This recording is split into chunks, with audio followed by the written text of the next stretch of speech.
What are the weirdest reasons to reject a prospective bride/groom in an arranged marriage? 1. I was rejected for ordering masala dosa and eating it with my fingers. 6 years ago, I met a girl in a restaurant through arranged marriage setup. I live in Dadar and the girl used to live in Vasai. I drove the motorcycle all the way from Dadar to Vasai. I reached there at 6 p.m. I was quite tired and hungry after driving continuously for 2 hours. Upon reaching there, I asked the girl, "What would you like to order?" She said pineapple juice. Then I asked, "Would you like to eat something?" to which she replied no. Since I was very much hungry, I ordered pineapple juice along with masala dosa. Then we started discussing about hobbies, likes and dislike, career, future plans, etc. After some time, the waiter arrived with the juice and the dosa. I politely asked the girl whether she would like to have a share of masala dosa, to which she replied no. Then I started eating dosa using my fingers. I could see disgust on her face as if I'm ill-mannered. After I started eating dosa, she stopped talking to me or showing any interest in me. Once I was done eating the dosa, she asked me if we can leave. Being an Indian, I've been taught since childhood to eat food items like dosa, rice, roti etc. using fingers. I'm not sure what's shameful about it. Using spoon and fork is adapted from the Western culture, but it shouldn't be considered an etiquette. 2. My friend is a straightforward no-nonsense girl. I have known her since we were kids, tying each other's hair in ponytails and dressing up. I happened to be at her place the day when she was having a family over to see her. I dressed her up in the most beautiful dress and she looked gorgeous. The guy was handsome, tall and lanky, whose mother did most of the talking for him. So when my friend and the guy were given a chance to talk, my friend right in front of everyone asked the guy if he can cook. His mother was dumbstruck at the question. She asked, "Why does he need to know how to cook? You can cook, right?" "I can. But I wanted to know if he can."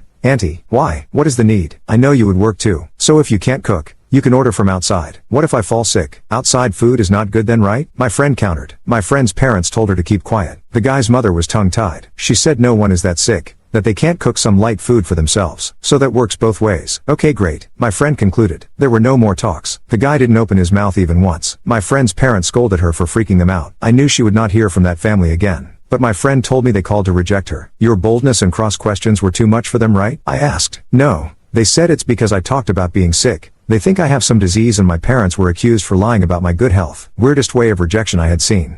3. My sister met this great guy. They got along really well. Their parents met soon and the matter was almost fixed. Both of them were living in different cities, my sister in Kolkata and the guy in Mumbai. But after meeting once, these two were constantly on the phone. Both the families are really modern and they were okay with the fact that the potential bride and the groom are taking their time to get to know each other before finally saying yes, although we all were pretty sure it's a yes. My sister started falling for this guy, and it was evident. Our family almost started small preparations. Then the guy called her to Mumbai, so that they can finally meet and answer their families. She was sure it was yes from his side too. She went. They had an amazing day that included a romantic date with the guy giving subtle hints about how much he likes her. When she came back, she was extremely happy. We all were. Guy's father called and said, "My son says they aren't compatible. He is not comfortable around her. It's a no from our side." We all were shocked, and my sister was completely heartbroken. She was upset for weeks and she needed answers. She finally picked up the phone and called him. He said, "A girl did the same thing with me, made me fall in love with her and said no. So, it was my turn now. I wanted to do the same with a girl and show her how it feels." He wasn't lying. We knew that he almost got engaged once. Well,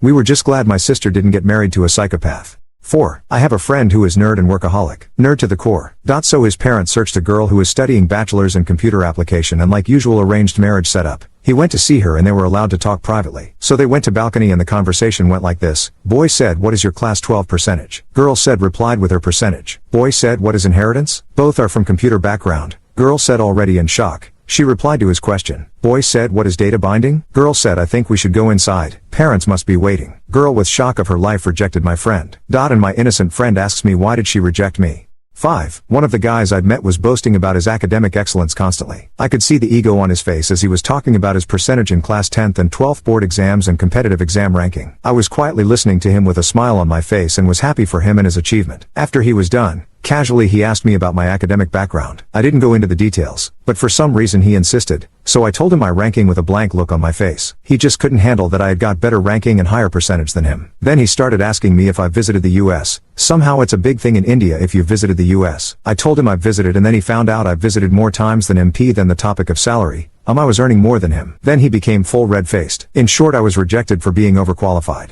6. I ordered a cup of tea. She ordered a mojito. That's where it ended. This was an arranged marriage setup. The girl's father called me up couple of times to meet. He was very polite, and the girl's profile looked good too, so I decided to go and meet. The meeting was fixed in a restaurant in South Bombay. When I was on the escalator, I found that a lady was standing upstairs as though searching for someone in the crowd. This was the mother. Thanks to pictures on FB, I recognized her. It was super weird that the parents had come along with the girl when I had explicitly requested only to meet the girl first, and would go ahead if both of us liked each other. The meeting was even more weird. I found them asking questions like, do you know how to cook? Do you have a car? Do you own a flat in Mumbai? After some time, the waiter came to take the order. She ordered mojito. It was 4 p.m. and my tea time. I ordered a cup of tea. Both the waiter and the girl gave me expressions like I had ordered something contraband. The expression on the girl's face when I ordered tea spoke it all, and I hated her for judging me for my tea. It was a mutual reject. We left and neither of us ever called each other. I am a connoisseur of tea. A girl who cannot respect my tea cannot be my life partner. 7. I have rejected one proposal for arranged marriage. Guy and family were well educated, staying in the most cosmopolitan city of India, Mumbai, and the only daughter of the family is MBBS doctor, but she has done love marriage and intercaste. No. The reason is not that this girl has done a love marriage intercaste, but the reason is this statement made by the uncle to my dad. We want to tell you something, that my daughter has done intercaste love marriage, but you need not worry because we have now broken all relations with her, and we never allow her in our house. She is no one to us. My only reason was, what wrong she had done by marrying the love of her life, and if they could not be their daughters, how they will accept me as their daughter.